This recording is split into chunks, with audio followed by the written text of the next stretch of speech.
Hello friend, I am Deepak Kumar, NET JRF and get qualified. हमारा target है NET का exam June 2024। इसलिए इन video के थ्रू मैं आपको बताने वाला हूँ नेट के एग्ज़ाम से related important topics, question and point, जिससे आपका नेट में परफॉर्मेंस काफ़ी अच्छा हो सके और आपका नेट क्वालिफाई हो सके। लेकिन उससे पहले सरकारी रिजल्ट डॉट कॉम पर जाके नेट का फॉर्म फिल कीजिए, क्योंकि 21 मई नेट के फॉर्म की लास्ट डेट है। क्योंकि जून में एग्ज़ाम होने वाला है, तो हमारे पास इतना टाइम नहीं है। तो इसलिए ध्यान रखें, time is less, make life best, learn never quit. इसलिए अपना टाइम टेबल सेट कीजिए और नेट की अच्छे से तैयारी कीजिए। तो चलिए, आज हम सबसे पहले बात करने वाले हैं आज नेम रिएक्शन की। लेकिन हम क्या करेंगे, नेम रिएक्शन के मैकेनिक्स को इतना डिस्कस नहीं करेंगे, क्योंकि हम पे इतना टाइम नहीं है कि हम इनके मैकेनिक्स को अच्छे से डिस्कस कर सकें।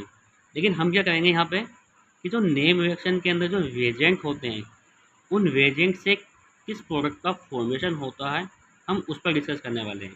क्योंकि एग्जाम में क्या देगा वो आपको क्वेश्चन, कि आपको वो रिएजेंट देगा, तो उस रिएजेंट से कौन सा प्रोडक्ट का फॉर्मेशन होगा वो आपको आइडेंटिफाई करना होता है। लेकिन बहुत से बच्चे क्या करते हैं कि नेम रिएक्शन के नेम पे ध्यान देते हैं कि वो कौन सी नेम रिएक्शन है, उसमें क्या प्रोडक्ट बनता है। लेकिन हमें क्या ध्यान देना कि उसके अंदर कौन से रिएजेंट यूज होते हैं, उससे क्या प्रोडक्ट का फॉर्मेशन होता है। क्योंकि एग्जाम में वो आपको ऐसे ही क्वेश्चन देगा, ना कि वो कहेगा कि इस नेम रिएक्शन में कौन सा प्रोडक्ट बनेगा। वो आपको केवल वो एग्जाम में केवल रिएजेंट देगा, और उससे क्या प्रोडक्ट बनेगा वो क्वेश्चन आपसे पूछेगा। यानी कि हमें कौन से रिएजेंट से कौन सा प्रोडक्ट बनता है, हमको ये आइडेंटिफाई करना है। तो इसलिए हम क्या करेंगे, नेम रिएक्शन के अंदर उनमें कौन सा रिएजेंट यूज होता है, उससे कौन सा प्रोडक्ट बनता है, हमें केवल इस चीज़ पर ध्यान देना। और उसके साथ साथ कि कौन सा इंटरमीडिएट उसमें बनता है, क्योंकि बहुत से क्वेश्चन ऐसे आ जाएंगे, वो पूछेगा कि इस रिएक्शन के अंदर कौन सा इंटरमीडिएट का फॉर्मेशन होता है। कुछ क्वेश्चन ऐसे भी आ जाते हैं। तो चलिए हम बात करते हैं अपनी पहली नेम रिएक्शन की। हमारी पहली नेम रिएक्शन है गाटामैन कोच रिएक्शन। इसके लिए जो रिएजेंट होते हैं वो हैं बेंजीन, कार्बन मोनोहाइड्रोक्साइड, हाइड्रोजन क्लोराइड। ये प्रेजेंस होती है AlCl3 यानी कि लुईस एसिड की प्रेजेंस में, और CuCl की प्रेजेंस में। तो जब भी कभी आपको रिएक्शन में ये 3-4 रिएजेंट एक साथ दिखाई दें, तो वहाँ पे ध्यान रखना वहाँ पे कौन सी रिएक्शन होती है, गाटामैन कोच रिएक्शन। और इसके अंदर जो प्रोडक्ट बनेगा वो क्या बनता है, बेंजाइडीहाइड। यानी कि जब भी कभी बेंजीन की रिएक्शन कार्बन मोनोऑक्साइड के साथ हो, HCl के साथ, and presence of AlCl3 and CuCl, तो आपको ये ध्यान रखना है कि उस रिएक्शन में क्या होगा कि जो एल्डिहाइड ग्रुप होगा वो क्या आ जाएगा, बेंजीन रिंग में। यहाँ हम बोल सकते हैं कि इसकी जगह कोई भी एरोमेटिक कंपाउंड हो सकता है, और उसमें क्या होगा कि उस एरोमेटिक कंपाउंड पे क्या आ जाएगा, एल्डिहाइड का ग्रुप का फॉर्मेशन होगा। जैसे अभी फिलहाल हमने यहाँ पे क्या लिया हुआ, बेंजीन। तो जब इस पर एल्डिहाइड आएगा तो ये कंपाउंड क्या बना, बेंजाइडीहाइड इन रिएजेंट की प्रेजेंस में। तो इसमें जो इंटरमीडिएट बनता है साथ में, उसे क्या बोलते हैं हम, फोटोनेटिक कार्बन मोनोऑक्साइड, या बोल सकते हैं फॉर्मिल कैटायन। क्योंकि बहुत सी बार वो एग्जाम में क्या पूछेगा कि इस रिएक्शन के अंदर कौन सा इंटरमीडिएट बनता है या कौन सा इलेक्ट्रोफाइल बनता है।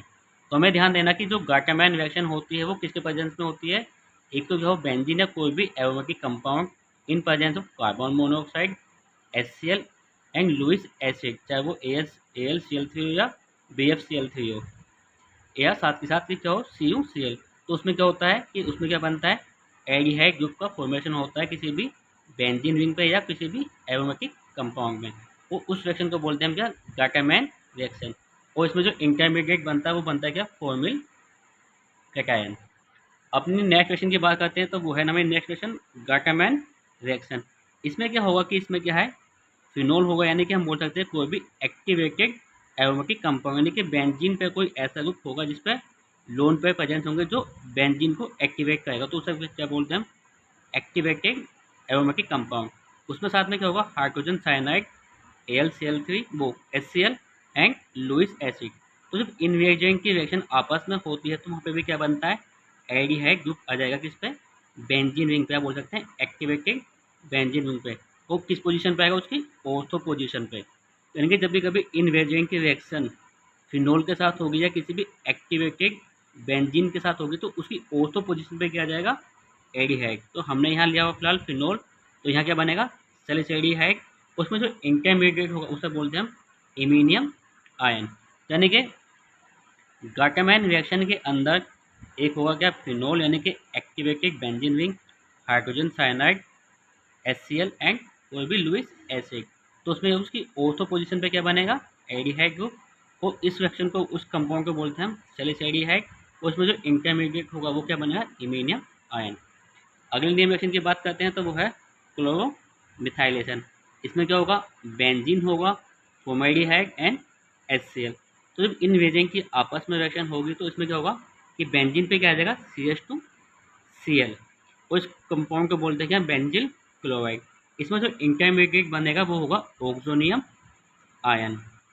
तो ध्यान रखना कि जब इन रिएजेंट की आपस में रिएक्शन होगी तो बेंजीन पे क्या आ जाएगा, CH2Cl। और इस रिएक्शन को बोलते हैं क्या, क्लोरो मिथाइलेशन। हमारी नेक्स्ट रिएक्शन है रीमर टीमर रिएक्शन। इसमें क्या होगा कि फिनोल की रिएक्शन होगी किसके साथ, क्लोरोफॉर्म के साथ, प्लस कोई भी क्या होगा, बेस होगा। इस फिनोल की जगह क्या हो सकता है, कोई भी एरोमेटिक कंपाउंड हो सकता है, जैसे लाइक पायरोल, फ्यूरोन, कोई भी एरोमेटिक कंपाउंड। उसमें साथ साथ में क्या होगा, कोई भी क्लोरोफॉर्म होगा हमारे साथ, क्लोरोफॉर्म प्लस बेस। तो उसमें भी क्या होगा कि जो इसकी ऑर्थो पोजिशन होगी उस पर क्या जाएगा, एल्डिहाइड। इस टाइम ये कंपाउंड क्या है, सैलिसाइडिहाइड। उसके साथ साथ इसमें जो इंटरमीडिएट बनता है उसको बनता है क्या, कार्बिन। तो ये ध्यान रखना कि जब भी कभी ये तीन वेजेंट एक साथ दिखाई दें, इसमें क्या हो, फिनोल हो या कोई भी एरोमेटिक कंपाउंड, क्लोरोफॉर्म हो प्लस बेस हो, तो उसमें क्या होगा, उसकी ऑर्थो पोजीशन पे क्या आ जाएगा, एल्डिहाइड ग्रुप। उसमें जो इंटरमीडिएट बनता है वो क्या बनता है, कार्बिन इंटरमीडिएट। और ये रिएक्शन कैसी होती है हमारी, रीमर टीमर रिएक्शन। तो आगे बात करते हैं हम अपनी नेक्स्ट रिएक्शन की, जो है नंबर 5, क्लेजन एस्टर कंडेंसेशन। इसमें कौन से एजेंट होते हैं, यानी कि इसमें दो कंपाउंड ऐसे होंगे जिसमें क्या होगा, एस्टर ग्रुप प्रेजेंस होगा। साथ ही साथ उसमें एक एस्टर ऐसा होगा जिसकी अल्फा पोजीशन पे क्या होगा, हाइड्रोजन एटम होगा। तो अगर आपको कोई भी ऐसे एजेंट दिखाई देते हैं जिसमें क्या होंगे, दो एस्टर कंपाउंड होते हैं और उसमें से चाहे एक ऐसा होना चाहिए मिनिमम की जिसकी अल्फा पोजीशन पे क्या हो, हाइड्रोजन एटम। तो जब भी इनकी रिएक्शन NaOC2H5 के साथ होती है तो उसमें क्या बनता है, बीटा कीटो एस्टर, क्योंकि इसकी अल्फा पोजीशन पे क्या है, हाइड्रो एटम। तब इसका अटैक इस पोजीशन पे होगा, यानी कि ये यहाँ से ग्रुप लीव हो जाएगा और हमें क्या मिलेगा, बीटा, क्योंकि इसकी बीटा पोजीशन पे क्या है, कीटोन ग्रुप। तो इसे क्या बोलते हैं, बीटा कीटो एस्टर। इसमें जो इंटरमीडिएट वो होता है इनोलेट। तो ध्यान रखना जब भी कभी दो एस्टर रिएक्शन होते हैं जिसमें एक पोजीशन पे क्या होगा, हाइड्रो एटम, तो उसमें क्या बनेगा ऑलवेज, बीटा कीटो एस्टर। क्या होगा हमारा, इनोलेट। और उस रिएक्शन को बोलेंगे कि हम क्लेजन एस्टर। बट कंडीशन क्या है कि एस्टर की अल्फा पे क्या होना है, मिनिमम हाइड्रोजन प्रेजेंस होना चाहिए, तभी ये रिएक्शन होगी और हमें क्या मिलेगा, बीटा तो एस्टर। नेम करते हैं तो डिकमैन कंडेंसेशन। इसमें क्या होगा, इसमें एक कंपाउंड के दोनों एस्टर ग्रुप होंगे। इनमें कंडीशन क्या है कि मिनिमम कम से कम एक कहते हैं कि अल्फा पे क्या हो, हाइड्रोजन आइटम। और डिकमैन कंडेंसेशन रिएक्शन होगी इसकी पोजीशन 6 पोजीशन पे दोनों एस्टर ग्रुप और इसकी एक अल्फा पोजीशन होगा हाइड्रोजन आइटम। तो इसे क्या बोलते हैं हम, साइक्लिक डाइएस्टर।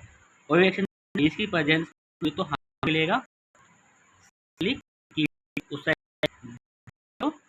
एस्टर, क्योंकि सेम क्या होगा, से अटैक इसका पोजीशन से इस पोजीशन पे, इसकी बीटा पोजीशन पे क्या होगा, ये जो ग्रुप होगा यहाँ से ये रिमूव हो जाएगा, क्या मिलेगा, साइक्लिक बीटा कीटो एस्टर। इसमें जो इंटरमीडिएट बनेगा क्या, इनोलेट, क्योंकि इनोलेट का बिहेव कैसा होता है, एज ए न्यूक्लियोफाइल, यानी कि इसका अटैक इस बॉन्ड पे होगा, इस डबल बॉन्ड ने इस पर अटैक किया और यहाँ से C2H5 को एलिमिनेट कर दिया। तो ये क्या हमारा इनोलेट कंपाउंड क्या बना, साइक्लिक बीटा कीटो एस्टर। लेकिन ये रिएक्शन कब होती है कि जब एक ही कंपाउंड के अंदर दो एस्टर ग्रुप प्रेजेंस होंगे 1 and 6 पोजीशन पे और एक ही अल्फा पोजीशन पे क्या होगा, हाइड्रोजन आइटम। और इस रिएक्शन को क्या बोलते हैं हम, डिकमैन कंडेंसेशन रिएक्शन। अगली रिएक्शन हमारी क्या, नंबर 7, मैनीज रिएक्शन। इसके लिए हमारे हमारे पास होना चाहिए कोई भी कार्बोनिक कंपाउंड जिसकी अल्फा पोजीशन पे क्या हो, हाइड्रोजन आइटम हो। साथ ही हमारे साथ होना चाहिए क्या, सेकेंडरी अमीन, या बोल सकते हैं हम कोई भी प्राइमरी अमीन। साथ में क्या होगा, फॉर्मेल्डिहाइड। तो जब भी कभी आपको ये तीन वेजेंट एक साइड दिखाई दे तो वहाँ पे क्या बनता है, मैनीज बेस बनता है, यानी कि जिसकी अल्फा पोजीशन में जहाँ पे हाइड्रोजन आइटम होंगे अल्फा पोजीशन पे, वहाँ पे क्या जाएगा, CH2NR2। लेकिन अगर ये रिएक्शन एल्किल हैलाइड के साथ होती है आगे इन प्रेजेंस ऑफ बेस, तो इसकी अल्फा पोजीशन पे जहाँ पे CH2NR2 अटैच, तो वहाँ पे क्या जाएगा डबल बॉन्ड, और इसको बोलते हैं हम क्या एक्सो डबल बॉन्ड। और उसमें जो इंटरमीडिएट बनता है वो बनता है क्या इमीन आयन। ओके, लेकिन ये ध्यान रखना है कि इस रिएक्शन को बोलते हैं मैनिस रिएक्शन। इसके लिए क्या कंडीशन की कोई भी कार्बोनिक कंपाउंड जिसकी अल्फा पोजीशन पे क्या हो हाइड्रोजन आइटम, साथ में सेकेंडरी अमीन या प्राइमरी अमीन एंड फॉर्मेल्डिहाइड, तो वहाँ पे क्या बनेगा पहले मैनिज बेस। वो अगर रिएक्शन एल्किल हैलाइड के साथ होती है इन प्रेजेंस बेस, तो क्या बनता है एक्सो डबल बॉन्ड और इंटरमीडिएट इमीनियम आयन। अगली रिएक्शन हमारी क्या नंबर 8 एल्डोल कंडेंसेशन। इसके लिए जो रिएजेंट है हमारे पास दो कंपाउंड ऐसे हों जिसमें क्या हो एल्डिहाइड ग्रुप प्रेजेंस होना चाहिए, साथ में एल्डिहाइड के अल्फा पोजीशन पे क्या हो मिनिमम एक हाइड्रोजन आइटम प्रेजेंस हो। उसके अलावा ये दोनों एल्डिहाइड ग्रुप सेम भी हो सकते हैं या अलग अलग भी हो सकते हैं। अगर ये दोनों एल्डिहाइड ग्रुप अलग अलग होंगे तो उसे बोलते हैं क्रॉस एल्डोल कंडेंसेशन। और अगर ये रिएक्शन इन प्रेजेंस बेस होती है या एसिड होती है, तो सबसे पहले हमें क्या मिलता है बीटा हाइड्रोक्सी एल्डिहाइड, क्योंकि इसकी बीटा पोजीशन पे क्या है हाइड्रोक्सी ग्रुप, तो इसलिए बोलते हैं हम इसे बीटा हाइड्रोक्सी एल्डिहाइड। और अगर ये रिएक्शन इन प्रेजेंस बेस होती है प्रेजेंस एसिड होती है, तो हमें क्या मिलता है अल्फा बीटा अनसैचुरेटेड एल्डिहाइड, और वाटर का मॉलिक्यूल क्या हो जाता है एलिमिनेट। इसमें जो इंटरमीडिएट बनता है वो बनता है क्या इनोलेट। लेकिन सबसे इंपॉर्टेंट बात है कि अगर ये रिएक्शन इन प्रेजेंस बेस होगी तो यहाँ पे क्या होगा E1CB के अकॉर्डिंग क्या होगा वो होगा मैकेनिक, इसे बोलते हैं conjugate base elimination one reaction. लेकिन अगर ये रिएक्शन इन प्रेजेंस एसिड होती है तो ये रिएक्शन होते फॉलो करती है एलिमिनेशन वन के मैकेनिज्म को, क्योंकि बहुत से बार एग्जाम में ये क्वेश्चन भी आ सकता है कि अगर aldol condensation reaction in presence base होती है तो वो किसके मैकेनिज्म के अकॉर्डिंग होती है। अगर बेस होगा तो वो कॉन्जुगेट बेस एलिमिनेशन फर्स्ट, अगर एसिड होगा तो वो एलिमिनेशन वन के अकॉर्डिंग मैकेनिज्म होगा। तो एल्डोल कंडेंसेशन के लिए कंडीशन है कि हमारे पास दो एल्डिहाइड ग्रुप होने चाहिए जिसकी अल्फा पोजीशन पे क्या हो हाइड्रोजन प्रेजेंस होते हैं, और ये एल्डिहाइड सेम भी हो सकते हैं वो अलग अलग भी। अगर सेम होंगे तो एल्डोल कंडेंसेशन, और ये दोनों एल्डिहाइड अलग अलग होंगे तो उसे बोलेंगे क्रॉस एल्डोल कंडेंसेशन। और उसमें जो प्रोडक्ट बनता है वो है अल्फा बीटा अनसैचुरेटेड एल्डिहाइड। बात करते हैं अपनी नेक्स्ट रिएक्शन की।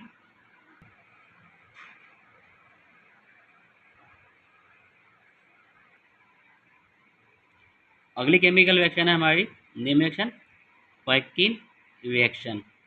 पैकिन रिएक्शन और जो नोवेंजल रिएक्शन दोनों क्या हो सेम ही होती हैं। इसमें भी क्या हमारे पास कोई भी कार्बोनिक कंपाउंड होना चाहिए, लाइक हमने क्या लिया बेंजाइडिहाइड, इसमें भी क्या लिया हो क्या बेंजाइडिहाइड, यानी कि दोनों में पहला रिएजेंट हो कि कोई भी ऐसा ऑर्गेनिक कंपाउंड जिसमें कार्बोनिल ग्रुप प्रेजेंस होगा। अगर हम पैकिन रिएक्शन की बात करते हैं तो इसमें रिएजेंट होगा नेक्स्ट वाला एसिटिक एनहाइड्राइड एंड साथ में क्या होगा बेस होगा।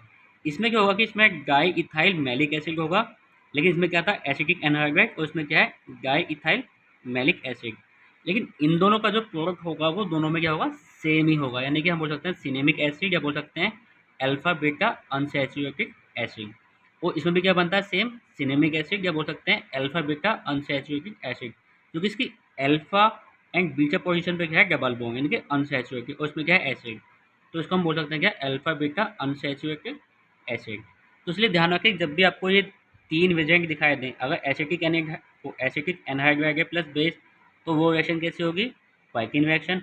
लेकिन अगर उसमें रिएजेंट है carbonic compound with di ethyl malic acid plus base तो वो रिएक्शन कैसी होगी नोवेंजल रिएक्शन। इन दोनों के अंदर जो इंटरमीडिएट बनता है दोनों में क्या होगा इनोलेट का फॉर्मेशन होता है, हम बोल सकते हैं कार्बन आयन का फॉर्मेशन होगा। बस रिएजेंट क्या है डिफरेंट कि इसमें एसिटिक एसिड का यूज़ होगा पैकिन रिएक्शन में, और उसमें डाई इथाइल मैलिक एसिड का यूज़ होगा इन नोवेंजल केमिकल रिएक्शन में।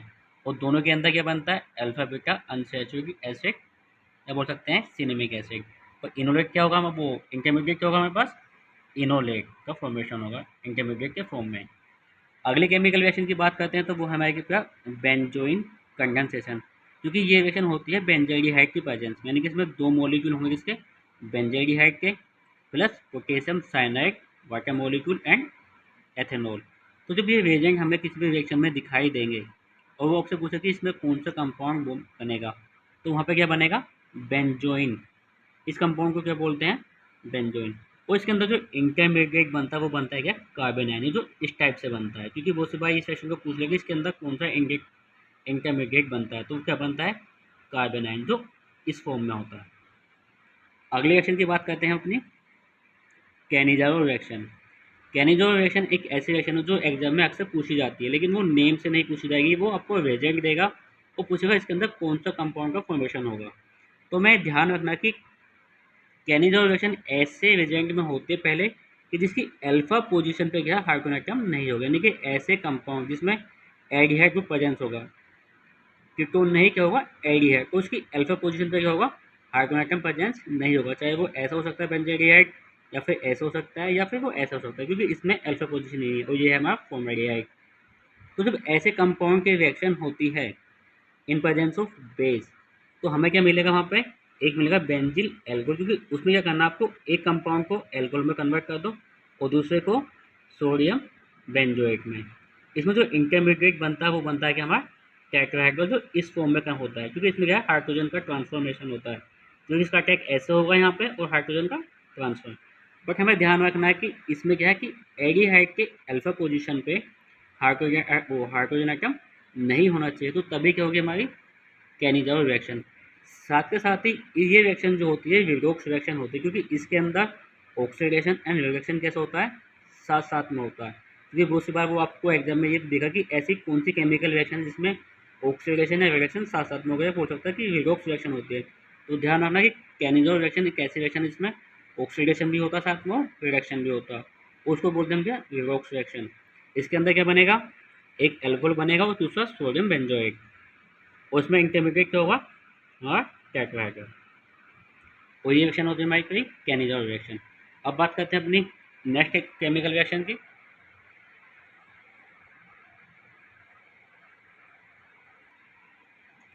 हमारी नेक्स्ट केमिकल रिएक्शन है क्लेमेंजन रिएक्शन।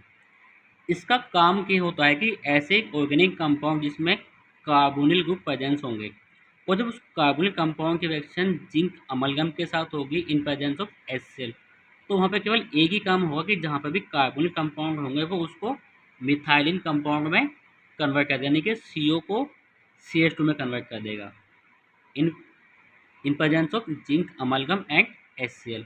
वो इस रिएक्शन को बोलते हैं हम क्या, क्लेमेंजन रिएक्शन। इसके अंदर जो इंटरमीडिएट बनता है वो होता है क्या, कार्बन आयन।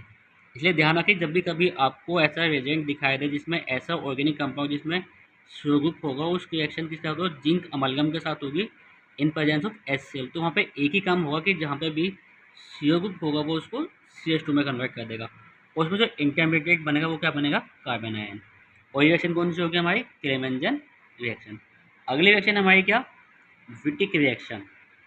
इस विटिक रिएक्शन में क्या होगी, हमारे पास होगा कार्बोनिक कंपाउंड होगा, चाहे वो कीटोन हो या चाहे फिर वो एल्डिहाइड हो, हमें ध्यान देना किस पे, कार्बोनिक कंपाउंड में।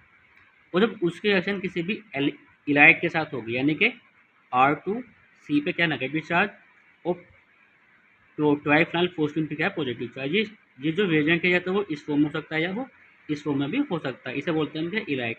तो जब भी कभी इन रिएजेंट की रिएक्शन आपस में होगी, तो जो भी कीटोन होगा या वो एल्डिहाइड होगा वो क्या कन्वर्ट हो जाएगा एल्कीन में। इसका काम क्या होता है कि कोई भी एल्डिहाइड या कीटोन जो होगा वो चेंज किस में हो जाएगा, एल्कीन में। और उसमें जो इंटरमीडिएट बनता है वो होता है ऑक्सोफॉस्फेटीन, यानी कि ये होता है क्या, साइक्लिक मेंबर्ड रिंग, यानी कि 4 मेंबर्ड रिंग। क्योंकि बहुत सी बार वो आपको इंटरमीडिएट पूछ लेगा कि वो किस फॉर्म में होता है, साइक्लिक फॉर्म में होता है, चेन फॉर्म में, लीनियर फॉर्म में होगा, तो वो किस फॉर्म में, साइक्लिक फॉर्म में होता है, 4 मेंबर्ड रिंग में, उसे बोलते हैं ऑक्साफॉस्फेटीन। और इसमें क्या काम होता है, इसका काम होता है कि एल्डिहाइड या कीटोन को एल्कीन में चेंज करना। तो जब भी कभी आपको ऑर्गेनिक कंपाउंड दिखाई दे जिसमें कार्बन ग्रुप है और ये वाला रिएजेंट, तो उसमें एक ही काम होगा कि वो एल्कीन में कन्वर्ट होगा ड्यू टू इस इंटरमीडिएट के थ्रू, क्योंकि ये बॉन्ड इधर शिफ्ट और ये वाला इधर, तो क्या बनेगा, हमें एल्कीन मिलेगा। अगली नेम रिएक्शन हमारी क्या, वुल्फ क्रिश्नर रिडक्शन। इसका भी सेम काम होता है, इसका भी सेम काम होगा कि ऐसे ऑर्गेनिक कंपाउंड जिसमें क्या होगा, कार्बोनिल ग्रुप होगा, और जब उसकी रिएक्शन हाइड्रोजन के साथ होगी तो उसका भी काम क्या होगा कि ये CO ग्रुप को कन्वर्ट कर देगा इसमें CH2 में, यानी कि मिथाइलिन में कन्वर्ट कर देगा। तो हम बोल सकते हैं कि ऐसे ऑर्गेनिक कंपाउंड जिसमें कार्बोनिल ग्रुप प्रेजेंस होगा, यानी कि एल्डिहाइड होगा या कीटोन होगा, अगर वो एल्डिहाइड होगा तो कन्वर्ट हो जाएगा CH3 में, अगर वो कीटोन होगा तो कन्वर्ट हो जाएगा किसमें, CH2 में। लेकिन मेन काम है कि वो CO ग्रुप को CH2 में कन्वर्ट करता है। और इसके अंदर जो इंटरमीडिएट बनता है वो बनता है हमारा हाइड्रोजन, यानी कि कार्बन डबल बॉन्ड N, इसको बोलते हैं क्या, हाइड्रोजन। और इस केमिकल रिएक्शन को बोलते हैं क्या, वोल्फ-क्रिस्टनर रिडक्शन। इसका काम क्या होता है कि CO ग्रुप को CH2 में चेंज करता है। तो जब भी कभी आपको ये रिएजेंट दिखाई दे तो उसमें बस एक ही काम होता है कि वो CO ग्रुप को CH2 में चेंज कर देता है, और उसमें इंटरमीडिएट क्या होता है, हाइड्रोजन। हमारी नेक्स्ट रिएक्शन है क्या, रोजेनबॉर्न रिएक्शन। ये रिएक्शन कब होता है कि जब एसिटिल क्लोराइड की रिएक्शन क्या होगा, हाइड्रोजन होगा, हाइड्रोजिनेशन होगा इन प्रेजेंस ऑफ पीडी, या बोल सकते हैं BaSO4 एंड जाइलिन की प्रेजेंस में। तो केवल वहाँ पे एक ही काम होगा, जो एसिटिल क्लोराइड होगा वो कन्वर्ट किस में हो जाएगा, एल्डिहाइड में। तो जब भी कभी आपको ये रिएजेंट दिखाई दें कि एसिटिल क्लोराइड के साथ ये रिएजेंट दिखाई दें तो उसको केवल एल्डिहाइड में कन्वर्ट कीजिए। क्योंकि हमें क्या होता है कि जब हमें कोई भी अगर बल्कि ग्रुप है, कोई भी बल्कि ग्रुप है, कोई बड़ा ग्रुप है, वो हम क्या देखते हैं, उस पर पूरे जो कंपाउंड है उस पर सब कुछ पे ध्यान देते हैं, लेकिन हमें क्या ध्यान देना कि किस रिएजेंट की प्रेजेंस में कौन सी रिएक्शन होती है। अगर उसमें एसिटिल क्लोराइड है और ये रिएजेंट है तो केवल रिएक्शन कहाँ से होगी, इस रिएजेंट के साथ होगी। और ये रिएजेंट जो होगा वो, ये जो ग्रुप होगा, ये एसिटिल क्लोराइड जो होगा वो किस में कन्वर्ट हो जाएगा, एल्डिहाइड में। तो हमें रिएजेंट में केवल ये ध्यान देना होता है कि ऐसे अगर रिएजेंट हमारे पास है तो उन रिएजेंट के प्रेजेंस में कौन सा प्रोडक्ट का फॉर्मेशन होता है। इसलिए हमें जो जब भी कभी हम नेम रिएक्शन की बात करते हैं तो हमें नेम रिएक्शन में कौन सा प्रोडक्ट बनता है इस पर ज़्यादा ध्यान ना देगा, हमें ये ध्यान देना कि किन रिएजेंट की प्रेजेंस में कौन सा प्रोडक्ट बनता है। क्योंकि एग्जाम में वो आपको रिएजेंट देगा और प्रोडक्ट का आइडेंटिफिकेशन कराएगा, ना कि ये बोला कि इस नेम रिएक्शन के अंदर कौन सा प्रोडक्ट बनेगा। इसलिए हमें ध्यान देना कि इसका रिएजेंट के अंदर, कि अगर रिएजेंट हमारे पास ये प्रेजेंस है तो इन रिएजेंट की प्रेजेंस में कौन सा प्रोडक्ट का फॉर्मेशन होता है। आगे बात करते हैं हम अपने नेक्स्ट केमिकल रिएक्शन की। अगली नेम रिएक्शन हमारी क्या, रिफॉर्मिस्ट की रिएक्शन। ये रिएक्शन कब होगी, जब भी ऐसा ऑर्गेनिक कंपाउंड जिसमें क्या होगा, एस्टर ग्रुप होगा, उसकी अल्फा पोजीशन पे क्या हो, Br प्रेजेंस हो, तो उसे क्या बोलते हैं हम, अल्फा ब्रोमो एस्टर। और जब भी कभी ऐसा कंपाउंड होगा, यानी कि ऐसा रिएजेंट होगा, उसकी रिएक्शन किसके साथ हो, वो उसकी रिएक्शन किसके साथ हो, हमारा ऐसा कंपाउंड जिसमें एल्डिहाइड ग्रुप प्रेजेंस हो या क्या हो, कीटोन ग्रुप प्रेजेंस हो।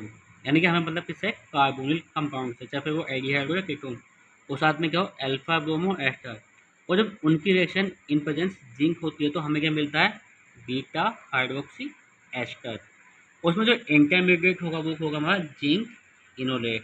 क्योंकि जिंक इनोलेट यानी कि इनोलेट का जो बिहेवियर होता है वो होता है एज ए न्यूक्लियोफाइल, जो अटैक करता है किस पे भी, इलेक्ट्रोफाइल पर। क्योंकि जो कार्बोनिक कंपाउंड होते हैं उसमें क्या है, CO की प्रेजेंस है, उसका बिहेवियर कैसा होता है, इलेक्ट्रोफाइल। इनोलेट का बिहेवियर कैसा होगा, न्यूक्लियोफाइल।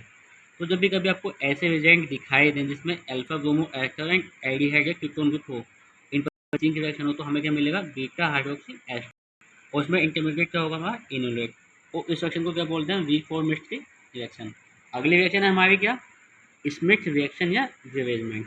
इसमें क्या होगा कि ऐसा कंपाउंड जिसमें कार्बोक्सिलिक की प्रेजेंस होगा और उसकी रिएक्शन हाइड्रोक्लोरिक एसिड के साथ होगी इन प्रेजेंस ऑफ एसिड।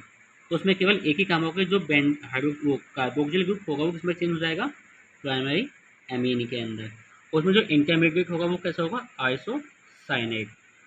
उसके अलावा अगर ये रिएक्शन यहाँ पे कार्बोक्सिलिक एसिड ना होकर क्या है, कीटोन है, और रिएक्शन सेम किसके साथ है, हाइड्रोक्लोरिक एसिड के साथ है इन प्रेजेंस एसिड, तो अगर कीटोन के साथ रिएक्शन है तो वो किसमें कन्वर्ट होगा, एमाइड में। ये ध्यान रखना कि रिएक्शन क्या आता है, हाइड्रोक्लोरिक एसिड की। अगर कार्बोक्सिलिक एसिड है तो क्या बनेगा, प्राइमरी अमीन। अगर कीटोन है तो क्या बनेगा, एमाइड। लेकिन इसमें इंटरमीडिएट क्या बनेगा, आइसोसाइनेट। अगली केमिकल रिएक्शन है हमारी कर्टियस रिएक्शन या रिवेजमेंट। इसमें क्या होगा कि इसमें हमारा जो रिएजेंट होगा वो होगा एसिटिल क्लोराइड और साथ में सोडियम N3। रिएक्शन होगी इन प्रेजेंस ऑफ वाटर मॉलिक्यूल। तो उसमें हमारे पास है दो कंपाउंड है, या तो वो होगा क्या, एसिटिल क्लोराइड, या हो सकता है क्या, कार्बोक्सिलिक एसिड। लेकिन अगर वो एसिटिल क्लोराइड है तो तब क्या होगा, Na N3। अगर वो क्या है, कार्बोक्सिलिक एसिड, तो तब क्या होगा, hydrogen plus nitrous acid and water का मॉलिक्यूल। लेकिन दोनों कंपाउंड का जो प्रोडक्ट होगा वो कैसा होगा, सेम होगा। दोनों में क्या बनेगा, प्राइमरी एमीन। और दोनों का जो इंटरमीडिएट होगा वो भी कैसा होगा, सेम। कैसा होगा, आइसोसाइनेट। तो जब भी कभी आपको रिएक्शन के अंदर ये रिएजेंट दिखाई दे, और या फिर ये रिएजेंट दिखाई दे उसमें कंपाउंड में ये रिएजेंट प्रेजेंस हो जाए ये वाला, तो उस रिएजेंट को हमें कन्वर्ट करना है किसमें, प्राइमरी एमीन में। और रिएक्शन को बोलते हैं क्या, कर्टिस रिएक्शन या रीअरेंजमेंट।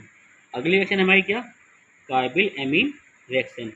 ये रिएक्शन होती है प्राइमरी एमीन के प्रेजेंस में plus chloroform plus potassium hydroxide, और इसके अंदर जो कंपाउंड बनता है वो बनता है क्या, एल्किल आइसोसाइनाइड।